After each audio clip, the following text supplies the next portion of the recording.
Crackdown 3 drops us back into this crazy universe of gangs, freaks, super soldiers and plot twists. But it's been a long time since the last installment in the series, and there was an entire secret story hidden in the second game.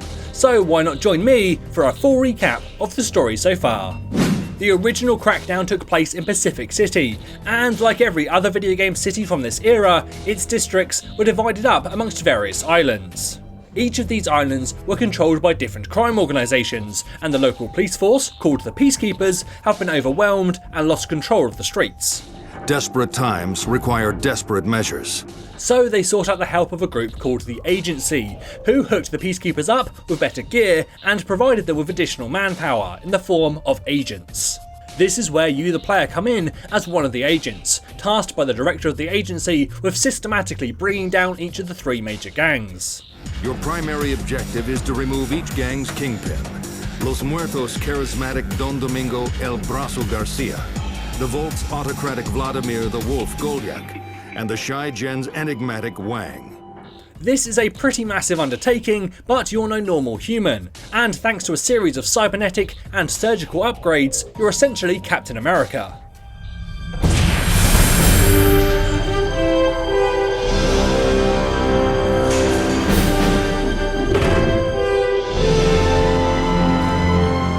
The story from here is, well, pretty simple. Smash up the gangs, defeat their kingpins, and shut them down for good. However, in the final cutscene of the game there is a twist, as the director reveals that there was an ulterior motive for the Agency's actions. Who do you think supplied Los Muertos? Who do you think turned a blind eye to the Volk's activities? Who do you think was Shy Gen's biggest supporter? Who do you think ran organized law enforcement and ran it into the ground? The people had to experience absolute anarchy before they would accept unconditional control. You are the portent of a new world order, Agent. Pacific City was only the beginning. 10 years after saving the Pacific City, we have the beginning of Crackdown 2. Now, this game has two layers to its story. The first is what you will experience if you just play through the main story.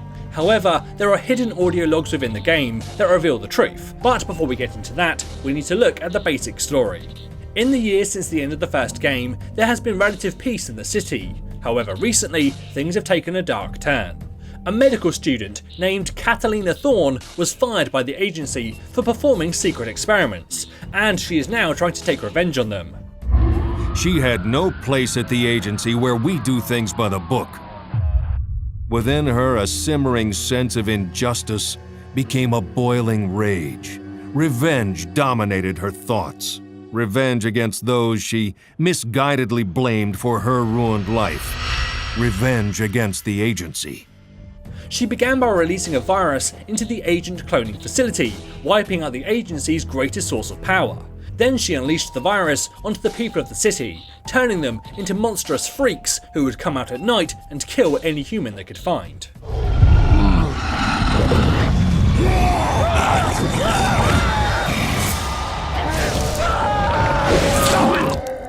The city fell into anarchy, and she used the chaos to rally the public around her, claiming that the Agency had found a cure but were keeping it secret. Those who followed her became known as the terrorist group Cell. It is in times of uncertainty that insecure, faithless people allow themselves to be lured from what is good and true, and they follow in the footsteps of madmen. This was when the heroic Agency unveiled Project Sunburst, a series of bombs that would unleash direct sunlight and wipe out the freaks. In a devastating, wide-ranging burst of light that is harmless to you and me, but deadly to infected creatures. Our plan was to use a specialist task force to deploy these beacons at the heart of each creature lair, once the beacon was optimally positioned. Every creature within crawling range of the beacon would be turned to dust. However, when Catalina got word of the plan, she ordered Cell to steal the generators that powered the bombs. This is where you, the player, come in and spend the game travelling around the city, reactivating the bombs and fighting the freaks and Cell operatives. A Ugly son of a bitch. We're gonna need bigger guns. Agent, let's get to work. After running around the city and doing this for a while, you're ready to activate the bomb, but in the final moments, Catalina arrives. Shit! You've got company! Catalina Thorne! She's targeting the beacon! Stop her, Agent, whatever it takes!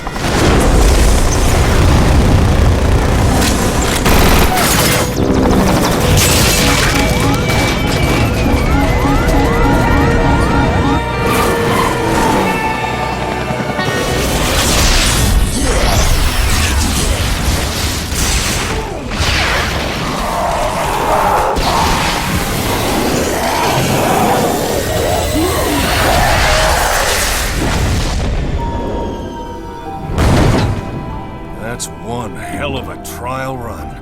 With Sunburst in full effect, the agency expansion plan is back on track. I pity anyone who stands in our way. Now, if you had just played through the main game, you would have the impression that Catalina is evil and the agency are the heroes who stopped her and saved the city. However, the audio logs hidden within the game tell the true story. I now know the truth behind the agency's reticence to discuss an antidote, and it defies belief. Catalina is no mad scientist turned terrorist, she's actually the true hero of the story. Long before the start of the game, she was hosting a gathering to help the homeless people of the city when they were attacked by the freaks. She and the other survivors tried to warn the agency and the public, however, the agency covered it up, claiming that it was just an animal attack. Wild animals are suspected to be responsible for the recent attacks on the homeless. The truth is that the freaks and the virus were actually the creation of the same man who created the agents, and they didn't want the truth to get out. In an effort to reveal what was really going on, Catalina formed Cell as a pressure group, but the agency continued to ignore their warnings. Then when the virus began to spread, they blamed it on her instead, painting her as the villain in order to discredit her. And soon her attention turned to the weak and vulnerable citizens of Unity Heights. Desperate and destitute, they proved easy prey for an immoral ex-medic like Thorne. In a cold, calculated act, Thorne unleashed her virus on Pacific City. The consequences were horrific. Shortly after this, the agency did in fact find a cure that would work on humans, but when they tested it on their infected agents, it caused them to lose all of their superhuman powers. So they had them all terminated and swore not to release the cure. There is no antidote. They blamed this on Catalina as well, claiming that she broke in and released a virus which killed all the agents and destroyed their labs, meaning that they couldn't make an antidote.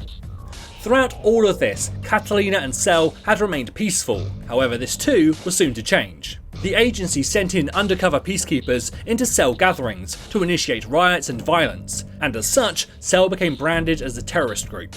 Then we have Project Sunburst, which the agency told the public was harmless to humans but deadly to the freaks. However, like everything the agency says, this was a lie.